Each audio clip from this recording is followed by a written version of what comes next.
할렐루야! 지금부터 2024년 11월 3일 예배를 시작하겠습니다.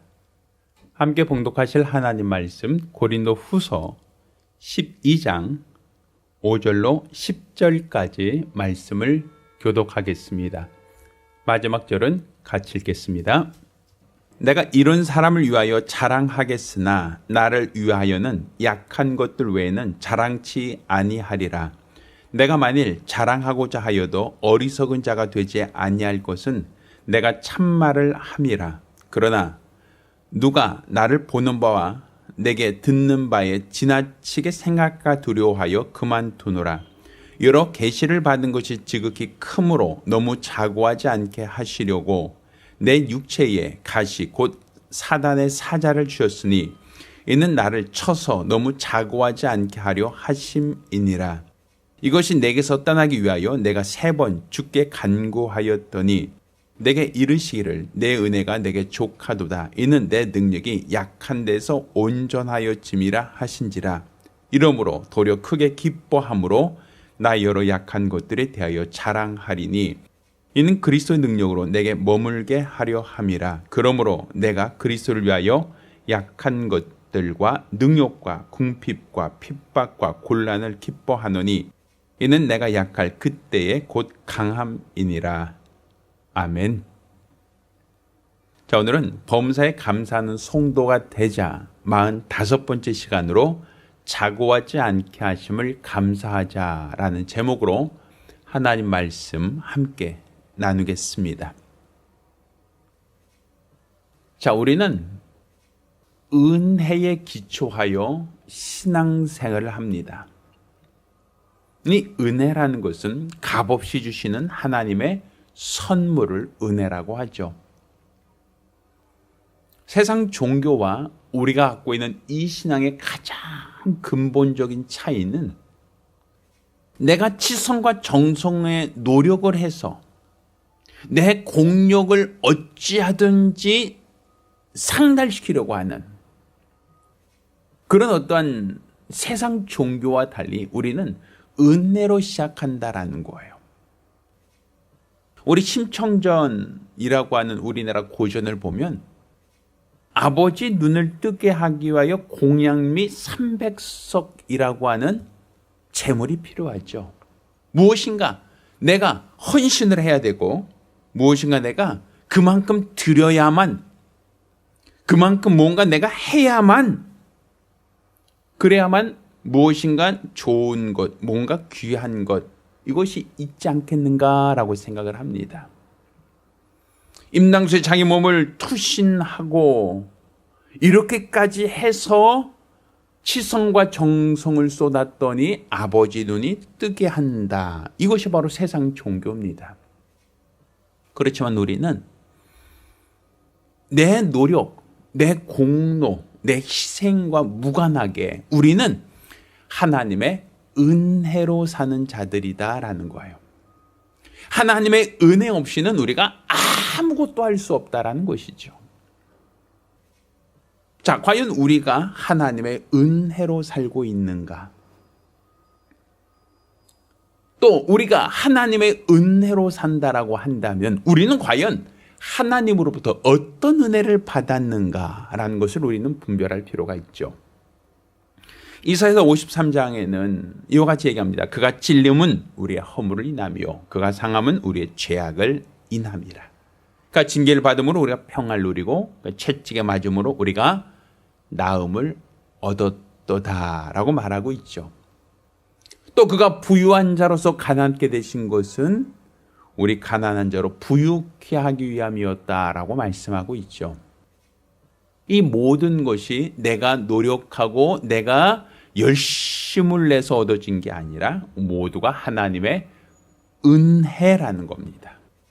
오직 하나님의 은혜로 이 모든 걸 얻었다라는 거예요. 내 공로, 내 노력, 내 희생 단 1%도 첨가되지 않은 100% 하나님의 은혜였어라고 하는 거죠. 그래서 저는 그 어떤 CCM 중에 모든 것이 은혜라고 하는 그 찬송이 참 마음에 참 깊은 감동이 될 때가 있어요. 왜? 저도 아멘하면 공감이 되거든요. 그만큼 우리는 은혜로 우리의 신앙을 갖고 있고 은혜로 살고 있다라고 말할 수 있는 겁니다. 자, 그런데 우리가 이렇게 은혜로 우리의 죄와 우리의 허물과 우리의 연약함과 우리 가난까지도 우리 주님이 다 담당하셨다는 걸 우리가 알고 믿는데, 그런데 우리의 삶 속에 우리 크리스찬의 신앙을 보다 보면 여전히 죄의식에 사로잡힌 사람들이 있습니다. 여전히 육체의 질병으로 인하여 고통당하는 분도 있습니다. 여전히 가난의 굴레에서 벗어나지 못하고 허우적거리는 사람도 참 많습니다. 이건 어떻게 해석해야 될 것인가? 분명 우리는 하나님의 은혜 받았습니다. 죄산 받았습니다. 할렐루야. 내 병 낫습니다. 할렐루야. 나도 이제 부유할 권리가 있습니다. 할렐루야라고 고백은 하고 찬양은 하지만 우리 현실을 보면 암담해요. 여전히 물질의 어려움 속에서, 그 수렁 속에서 허우적거리죠. 육체 연약함으로부터 벗어나고자 몸부림치지만 그 육체 연약함으로부터 나아질 그런 희망조차 없을 때가 너무 많다 말입니다. 분명 예수님께서 나 위하여 죄 담당하셨고 내 위하여 찔리셨고 상하셨고 채찍에 맞으셨고 가난케 되셨는데 왜 내 삶은 여전히 고난과 어려움에 처해 있는가? 무엇 때문인가? 왜 그런 것인가? 우리가 이것을 제대로 분별하지 못한다면 우리가 신앙생활하면서도 여전히 답답할 수밖에 없다라는 것이죠. 자, 우리 주 예수께서 우리 죄를 담당하시고 우리의 모든 질병과 가난까지 다 담당하셨다라는 건 성경이 우리에게 보증하고 있는 하나님의 말씀입니다. 이것은 틀림이 없어요. 그럼 우리 현실에 나타난 이 현상들은 무엇인가라고 할 때 참 의구심, 우리 믿음이 연약함으로 의심하게 되죠.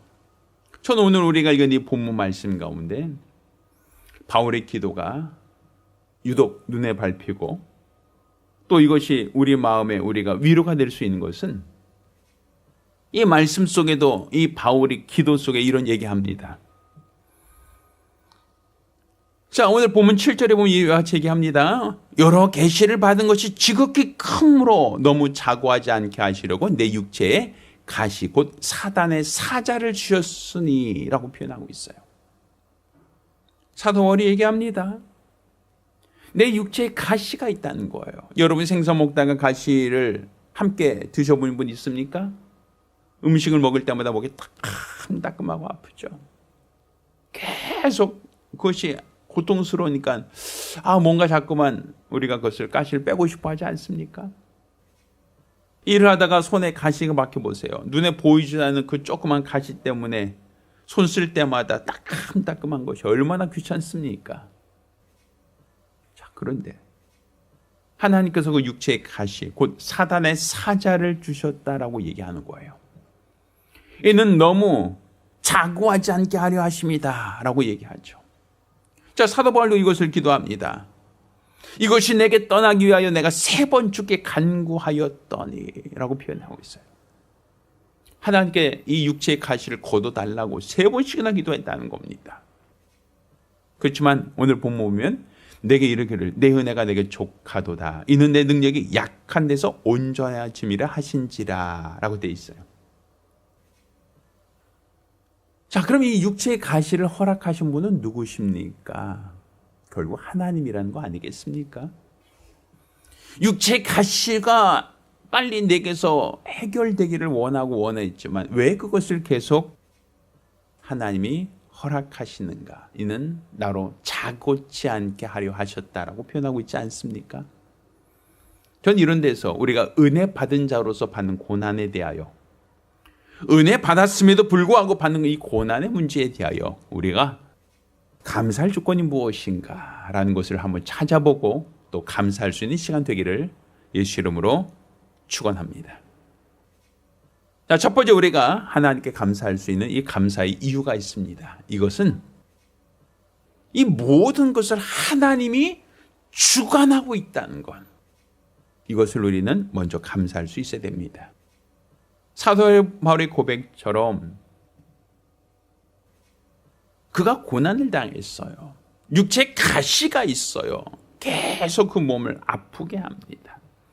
사도 바울은 이것을 내게 걷어가 달라고 했지만 하나님께서 그것을 걷어가지 않으셨어요. 내 은혜가 내게 족하도다 하면서 그 기도는 간합하지 않으셨어요. 여전히 육체에는 가시가 남아있다라는 거예요. 따끔따끔하죠. 아프죠. 근데 그것을 하나님이 나 몰랐어. 나 모르는 사이에 누가 가라지를 덧뿌렸구나 라고 말하지 않았어요. 하나님이 바울에게 육체의 가시가 있다는 걸 알지만 그것을 하나님이 방치해뒀어요. 자, 그 이유가 무엇입니까? 자고하지 않게 하려고. 모든 것이 다 하나님의 의도가 있었다라는 거예요. 하나님의 여러 가지 어떠한 생각과 결정 속에 이루어진 것이다라는 것이죠. 물론 바울을 아파하게 한 것은 하나님이 때렸다라고 표현하지 않아요. 사단의 사자라고 표현하죠. 악한 영들이라고 표현할 겁니다. 악한 영들에 의하여, 사단의 사자에 의하여 육체의 가시가 생겼지만 그것까지도 하나님이 허락하셨다라는 거예요. 자, 우리가 욥기서를 보면 이런 비슷한 어떤 접근성이 있습니다.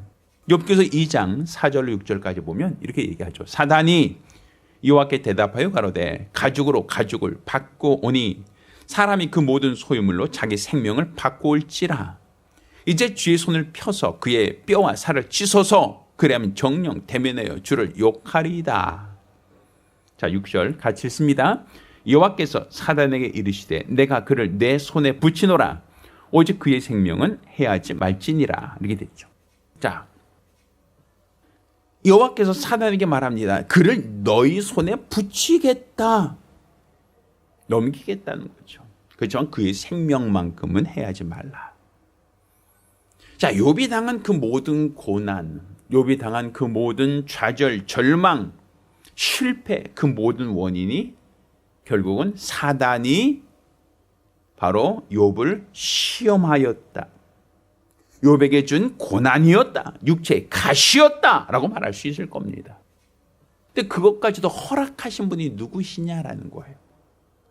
6절에 여호와께서 사단에게 이르시되 내가 그를 내 손에 붙이노라. 누가 허락하신 겁니까?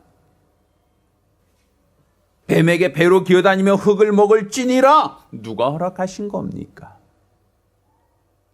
결국 하나님이십니다. 하나님이 허락하지 않으시면 아무것도 이루어질 수 없어요. 아무리 약한 영이라 할지라도 그들이 우리를 공격할 권한, 권리가 없습니다. 하나님이 허락하지 않으시면 그 어떤 것도 우리를 해할 수도, 우리에게 어떤 것을 우리 영향을 끼칠 수 없다라는 것이죠. 이 모든 것을 누가 주관하고 있다? 하나님이 주관하고 있다라는 거예요. 그러니 우리는 이 모든 우리에게 구원, 은혜를 베푸신 것도 하나님이시고 우리에게 육체의 가시를 허용하신 것도 결국은 하나님이시다라는 것이죠. 물론 병 주고 약 주냐라고 말할 수 있지만 그건 아닙니다. 이 모든 것이 하나님의 주관 아래 있다. 하나님이 이 모든 것을 총괄하고 있다는 것이죠. 하나님이 손이 짧아서 나 그거 몰랐어. 하나님의 능력이 부족해서 나 그거 못 막았어. 원수가 그렇게 했구나. 나 그거 미처 몰랐네. 하나님의 눈 밖에서 하나님 모르게 이루어진 사건은 하나도 없다라는 거예요. 모두가 다 하나님이 주관하시고 있다. 모든 것이 다 하나님의 통제하에 있다라는 것. 그것이 바로 우리가 하나님께 감사해야 될 첫 번째 이유라고 말할 수 있습니다. 자, 두 번째로 우리가 하나님께 감사할 수 있는 이 두 번째 이유가 있습니다. 이것은 하나님께서 우리에게 은혜 받은 자에게 허락한 고난을 이유가 있다. 목적이 있다는 거예요. 다른 말로 우리를 자고하지 않게 하려고 하셨다라고 오늘 본문은 말하고 있죠. 내가 3번이나 육체의 가시로부터 하나님께서 이 육체의 가시를 제해달라고 기도했으나 내 은혜가 내게 족하도다 하시며 내 능력이 약한 데서 온전하여 짐이라 라고 얘기하셨다. 내가 자고함으로, 내가 받은 은혜가 너무 큼으로 말미암아 내가 자고함으로, 그것 때문에 하나님을 떠날까 봐, 하나님 배신할까 봐 하나님은 육체의 가시를 허락하셨다라는 거예요. 우리 생각합니다. 에휴, 저는 절대로 안 그렇습니다. 저는 절대로 그럴 일 없습니다. 나는 배신 안 합니다. 내가 그렇겠습니까? 나를 보세요 라고 하죠. 그렇지만 그렇게 장담하던 예수님의 제자들은 어떻게 했습니까? 예수가 잡히시던 밤 다 모른다고 도망가 버렸습니다. 시몬 베드로는 예수를 모른다고 3번이나 부인했죠. 이게 바로 인간의 연약함입니다. 없을 때는 있으면 다 잘할 것 같아요. 없을 때는 있으면 더 잘할 것 같아요. 그렇지만 막상 생기면 욕심이 생기고 막상 생기면 잘 못합니다. 우리가 생각할 때는 없어서 못하고 부족해서 못한다 생각하지만 없을 때 못한 사람은 있어도 못하고요. 부족할 때 못한 사람은 넉넉해도 할 수가 없습니다. 자, 우리는 솔로몬이라고 하는 이 왕을 보죠. 세상에서 가장 지혜로웠던 왕입니다. 금으로 방패를 만든 만큼 아주 재력이 많았죠. 사람들부터 존경받았습니다.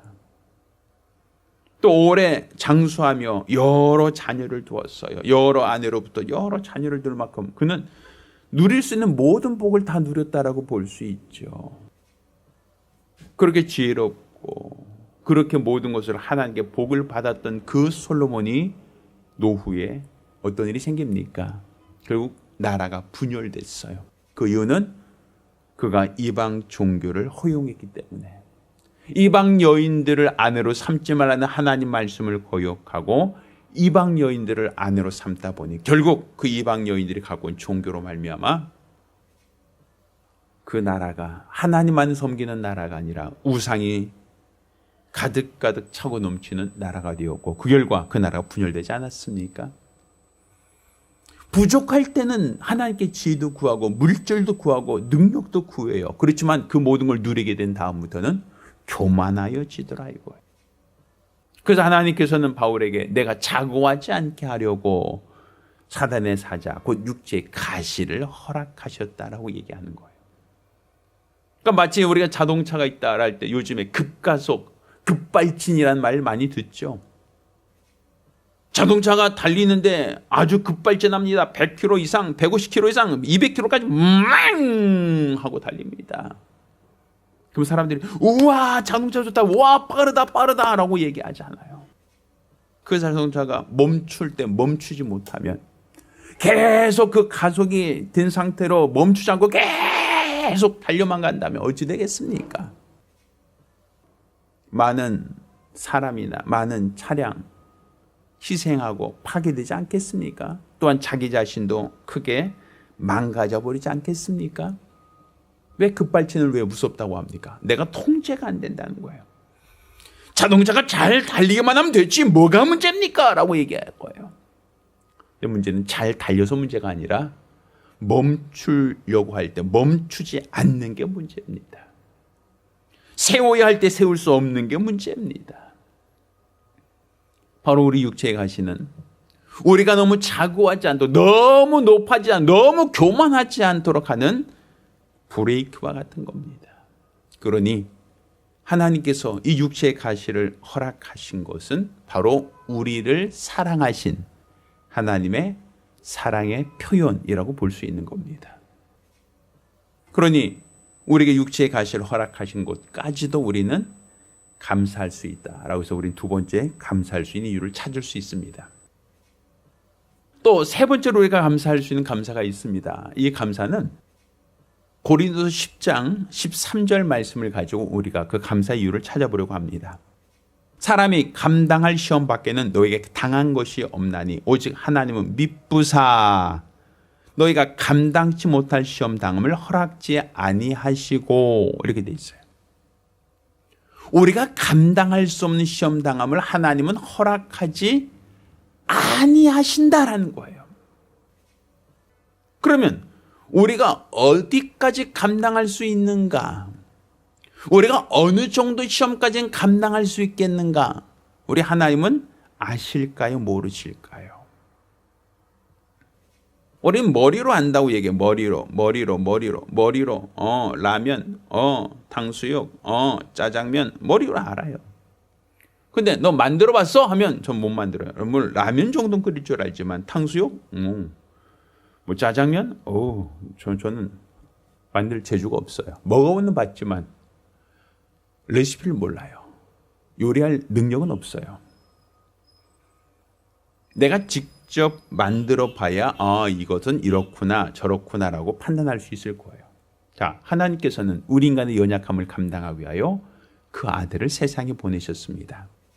이 땅에 오신 예수는 말씀이 육신이 되어 오셔서 우리와 똑같은 출생과 성장의 과정을 경험하셨어요. 우리와 똑같은 연약함과 질고를 당하셨어요. 찔리시고 상하시고 채찍에 맞으시고 가난도 짊어지시고 직접 우리 연약함을 그분이 직접 체휼하셨다는 얘기예요. 체험하셨다는 거죠. 그러니 예수님께서 우리 인간이 얼마나 약한지를 알고 있다는 거예요. 그래서 성경이 이와 같이 얘기하죠. 마음이 온유로되 육체가 약하도다. 내 마음이 원함이 있지만 육체가 약하다는 걸 누가 알고 있어요? 예수님도 알고 있다는 거죠. 우리 인간이 얼마나 연약한 자인지, 얼마나 부족한 자인지 주님은 이론이 아니라 본인이 공생애를 통하여 체험을 하셨다는 겁니다. 40일 줄여보셨고 또 채찍에 맞아도 보셨고 제자들에게 배신도 당해보셨고 손과 발에 못이 박히기도 하시고 그거는 온갖 순환과 고난을 다 감당하셨으니 우리 인간이 당할 수 있는 모든 고난을 다 집약적으로 경험하신 분이다라고 볼 수 있는 겁니다. 그러니 예수님께서 우리 연약함을 너무 잘 알고 있다는 것이죠. 그러니 우리 연약함을 아신 주님께서 우리가 고난을 당하되 감당할 수 없는 분량, 우리가 도저히 감당할 수 없는 분량의 고난은 허락하지 않겠다라는 거예요. 육체의 가시가 있어요. 그 육체의 가시를 내가 감당할 수 없는 분량까지 허락하지 않으신다라는 거죠. 내가 능히 감당할 수 있는 수준만큼만 육체의 가시를 허락하셨다라는 거죠. 단 그것은 내 육체가 자고하지 않게 하라는 거죠. 목적이지. 우리를 망하게 하고 죽이려고 하고 우리를 멸망시키려는 게 목적이 아니기 때문입니다. 그러니 내가 감당할 수 있는 시험밖에 허락하지 않으셨다라고 얘기하는 거예요. 전 예전에 어떤 분이 이런 얘기를 해요. 미꾸라지를 양식하는데 그 양식장에 메기를 풀어놓으면 메기는 미꾸라지를 잡아먹는다고 합니다. 그럼 메기가 들어갔으니까 미꾸라지를 싹 다 잡아먹을 거 아닙니까? 라고 걱정하지만 그렇지 않다는 거예요. 오히려 미꾸라지들이 더 튼실하게, 더 건강하게, 생동 있게 더 잘 자란다는 겁니다. 그 이유가 뭡니까? 메기를 피하기 위하여 미꾸라지처럼 쫙 도망다닌다는 거예요. 어찌하든지 간에 메기한테 안 잡혀 먹이려고 부단히 노력하다 보니까 결국 미꾸라지들이 더 튼튼해지더라는 거죠. 하나님께서 왜 예수 그리스도께서 이 땅에 모든 공생을 다 이루시고 나서도 왜 마귀가 활동하는 것을 허락하셨겠는가? 그 이유가 무엇이겠는가? 결국 마귀가 활동함으로써 그들이 사단의 사자 곧 우리 육체의 가시를 유발시킨다 할지라도 그것이 우리를 자고하지 않게 하여 우리 믿음이 흔들리지 않도록 우리 믿음이 더욱더 견고할 수 있도록 하시는 하나님의 배려라고 볼 수 있는 겁니다. 그러니 하나님은 우리가 감당치 못할 시험당함을 허락지 아니하신 분이시다라고 우리는 알고 믿을 수 있어야 됩니다. 또 아까 읽었던 고린도 10장 13절 보면 우리 네 번째로 감사할 마지막 감사 이유를 찾아보겠습니다. 자, 사람이 감당할 시험 밖에 너희에게 당한 것이 없나니 오직 하나님 미쁘사 너희 감당치 못할 시험은 당함을 허락지 아니하시고. 자, 그다음 시험 당할 즈음에 또한 피할 길을 내사 너희로 능히 감당하게 하시느니라. 자, 마지막으로 우리 감사할 제목은 고난 당할 때 피할 길을 예비하신다라는 거예요. 자, 우리 하나님께서 우리에게 피할 길을 예비하신다. 그럼 피할 길이 어디 있습니까? 우리 고난 당할 때 어디로 피하라는 얘기입니까? 저는 이 풍랑을 만난 배가 항구로 피신해 오죠. 왜? 풍랑을 직접 맞닥뜨렸다가 배가 전복될 수 있으니 항구로 들어오지 않습니까? 그처럼 우리가 고난 당할 때, 어려움 당할 때 우리가 피할 수 있는 피할 바위가 어디신가? 자, 예수님께서는 자신이 요한나의 산성이시요 요한나의 피할 바위시요 나의 요새시다라고 시편 기자 고백하고 있죠. 또 얘기합니다. 예수님께서 바로 그분이 도피성과 같은 분이시다라고 민수기 23장 말씀 보면 도피성에 대한 규례가 나와요. 부주 중에 범죄자가 있다면 그 사람이 도피성으로 들어와라. 도피성으로 피하면 피해 보수자가 그 사람을 해할 수가 없다. 대제사장이 죽으면 비로소 그가 자유할 수 있다라는 얘기죠. 이 도피성은 바로 피할 바위와 같은 겁니다. 우리가 세상 속에서 고난을 당하고 어려움 당할 때 우리가 피할 수 있는 대상이 있다는 거예요. 하나님이 피할 길을 내셨는데 그 피할 길이 바로 예수 그리스도라는 것이죠. 우리가 그분께로 피하여 들어가야 돼요. 내게 은혜 베풀기 원하신 분, 내게 은혜를 베푸시기 원하신 그 하나님께로 우리가 돌아와야 합니다. 그분께로 돌아오면, 그분께로 피하여 들어오면 우리는 그 모든 위경으로부터 안전하게 보호를 받을 수 있습니다. 저는 우리가 은혜 받은 자임에도 불구하고 이 땅에 사는 동안 고난을 당하는 것, 어려움을 당하는 것, 왜 그럴까? 궁금하기도 하고 의아하기도 합니다. 그렇지만 우리는 오늘 바울의 고백처럼 이 육체의 가시라는 것도 하나님이 주관하시고 하나님이 간섭하시는 사건 속에서 우리 믿음이 자고하지 않도록 하기 위하여 사단의 사자를 허락하신 것이다. 그렇지만 사단의 사자를 허락하셔서 우리를 망하게 하고 넘어뜨리는 게 목적이 아니라 하나님은 우리가 감당할 수 있는 분량만큼만 허락하시는 것이요. 또한 우리가 그 시험 당할 때 피할 수 있는 길로 예수 그리스도 그 이름, 예수의 이름을 우리에게 기업으로 주셨다는 걸 여러분이 믿고 의지하시기를 예수 이름으로 축원합니다. 따로 저는 여러분이 고난당할 때 자포자기, 하나님 주신 거니까 어쩔 수 없어. 그냥 이렇게 살아. 포기하는 게 아니라 우리에게 피할 바위 되신 예수께 피하여 들어오기 바랍니다. 예수께 피하여 들어와서 그의 이름을 부르며 그 이름을 의지하며 모든 육체의 가시로부터 자유할 수 있는, 평안할 수 있는 거룩한 성도들이 되기를 예수 이름으로 부탁드립니다. 또한 이런 말미암아 하나님께 감사할 수 있는 성도가 되기를 모두에게 부탁드립니다. 할렐루야. 기도하겠습니다. 살아계신 아버지 하나님, 우리 하나님께서 우리 모든 삶을 주관하심을 참으로 감사드립니다. 우리 삶 속에 우리 하나님의 은혜가 있음을 알게 하시고 그의 공로로 말미암아 우리가 평안을 누릴 수 있음을 또한 감사하게 도와주시옵소서.